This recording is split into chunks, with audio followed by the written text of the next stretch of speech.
this system is a little wonky because it's actually turning the steering wheel. Okay.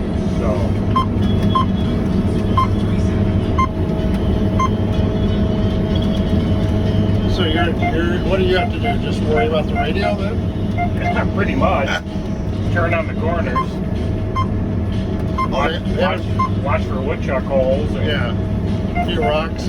Yeah. Our fields are pretty good.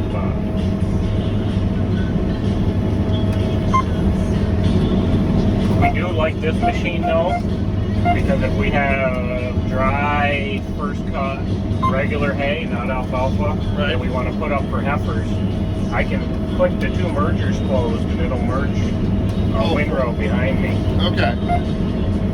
Where he doesn't have that option on that machine. So it's a two-step operation for him. Yeah, we're here, I can make a windrow. We just got this system this year. And this machine, after a full day of running, will wear you out. Okay. And you get tired. That looks like a good alfalfa crop this year. This is pretty good.